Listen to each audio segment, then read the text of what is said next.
नमस्कार, मैं एक क्षेत्र में रेलवे अंडरपास की समस्या ही है वो क्षेत्र है मछली शहर लोकसभा जौनपुर का, जहाँ की सांसद है प्रिया सरोज, जो अपने क्षेत्र की समस्या जो रेलवे अंडरपास की समस्या है उसको 2024 से ही लोकसभा से उठा रही हैं। तो 2 अगस्त 2024 को उन्होंने लोकसभा में अपने क्षेत्र की समस्या जो रेलवे अंडरपास की है उस मुद्दे को उठाई थी। उस समय लोकसभा के चेयरपर्सन थे माननीय अध्यक्ष ओम बिरला जी। इसीलिए मैं आपको मछली शहर की देवतुल्य जनता की तरफ से आपको बहुत बहुत धन्यवाद आभार व्यक्त करती हूँ। माननीय अध्यक्ष जी, मैं आपके माध्यम से माननीय रेल मंत्री जी का ध्यान अपने संसदीय क्षेत्र मछली शहर जनपद जौनपुर उत्तर प्रदेश के अंतर्गत ईस्टर्न रेलवे औड़िहर जौनपुर रेल के मार्ग के किलोमीटर 26/9 से 27/0 की ओर LHS के निर्माण कराए जाने की ओर आकृष्ट करना चाहूंगी। के बाद उन्होंने 14-20 के बाद उन्होंने केंद्रीय रेल मंत्री श्री अश्विनी वैष्णव जी से 6 फरवरी 2025 को जाकर के मिली और अपने रेलवे अंडरपास की अपने क्षेत्र के जो रेलवे अंडरपास की समस्या है उससे अवगत कराई।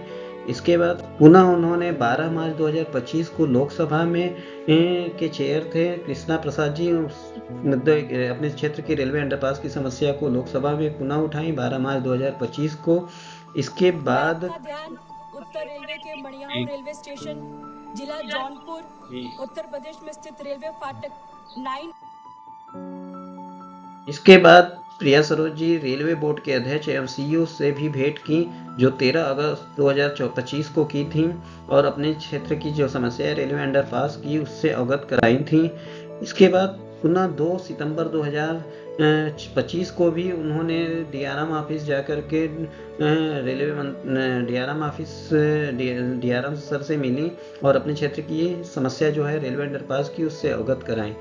तो उन्होंने पहले जो है कि पहले वो लोकसभा में बोलती हैं, फिर रेलवे बोर्ड के अध्यक्ष से मिलती हैं, फिर डीआरएम ऑफिस जाती हैं। तो उनके जो ये रेलवे अंडरपास का जो कदम था बनवाने का जो कदम था सेम उन्हीं के कदम पे मैं भी अपने रेलवे गांव की जो समस्या है रेलवे अंडरपास की इसी कदम के अनुसार भी मैंने भी चला। मैं भी रेलवे मंत्रालय जाकर के वहाँ के अधिकारियों से मिला क्योंकि स्टार्टिंग में हमें कुछ भी पता नहीं था कि कैसे इस काम को कराया जा सकता है। लोग विभिन्न तरह की बातें कर रहे थे। जब मैं रेलवे मंत्रालय जाकर के अधिकारियों से मिला तो बहुत सी चीज़ें सामने क्लियर हुई और उन्होंने और हम लोग मिलकर के बहुत सी रणनीति बनाई कि क्या कैसे इस रेलवे अंडरपास की समस्या जो हमारे गांव की है उसका हल निकाला जा सके। तो बहुत सी रणनीति बनाई, उसमें से पहली रणनीति थी कि डीआरएम ऑफिस मिल करके, तो अधिकारियों की हेल्प से ही लोगों ने एक मीटिंग फिक्स किया डीआरएम सर के साथ, तो जिसमें जाकर के मैं अपने डीआरएम ऑफिस बनारस जाकर के डीआरएम सर से मिला और अपने गांव की समस्या को 24 सितंबर 2025 को अवगत कराया और 24 सितंबर से पहले जस्ट 20 दिन पहले 2 सितंबर 2025 को भी प्रिया सरोज जी भी डीआरएम ऑफिस मिली थी, अपने क्षेत्र की समस्या से अवगत कराया था। तो प्रिया सरोज जी जो क्या है कि पहले लोकसभा में बोलती हैं, इसके बाद फिर रेल मंत्री जी से भी मिलती हैं, रेलवे बोर्ड के सीईओ से भी मिलती हैं, फिर आकर के डीआरएम ऑफिस मिलती है। तो उनके कदमों के अनुसार ही मैं भी चला। लास्ट में उन डीआरएम ऑफिस ही आए तो मैं भी पहले डीआरएम ऑफिस से ही स्टार्ट किया कि पहले मैं डीआरएम अफसर से जाकर के अपनी समस्या को उससे अवगत कराते हैं, फिर वेट करते हैं, देखते हैं कि अगर क्या होता है आगे।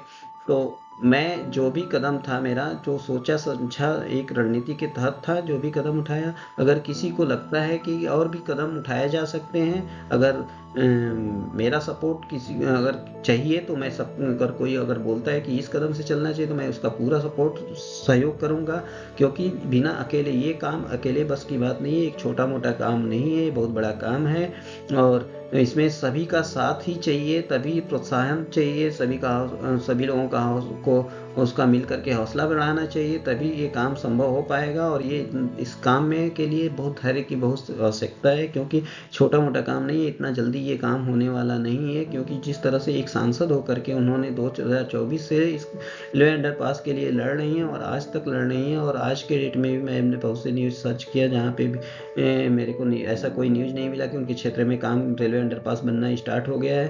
तो अभी मैं भी वेट कर रहा हूँ, और आगे भी बहुत सी रणनीति हैं। अगर सभी लोगों का सहयोग रहा तो मैं कोशिश करूँगा कि हमारे गांव की समस्या जो है उससे निजात सभी को मिल सके। और ये रेलवे अंडरपास बनने से अपने रेलवे लाइन के आसपास के जितने भी गांव हैं सभी को फ़ायदा होने वाला है। शॉर्टर डिस्टेंस पड़ेगा अहमदाबाद जाने के लिए भी, नोएडा की तरफ भी जाने के लिए। उधर से भी बहुत से गांव हैं जो इस साइड के रेलवे लाइन के इस साइड के लोगों को भी बहुत से फ़ायदा होने वाला है, उस साइड के भी। तो रेलवे लाइन के आसपास के गाँव के लोगों से भी मेरा विनम्र निवेदन है कि सभी लोग बढ़ चढ़ के साथ दें, एकजुट रहें। और आगे की रणनीति में जो भी आगे कदम बढ़ाया जा रहा है, जो भी आगे बढ़ रहा है उसका सहयोग दें। और सभी को नमस्कार, शुभ रात्रि।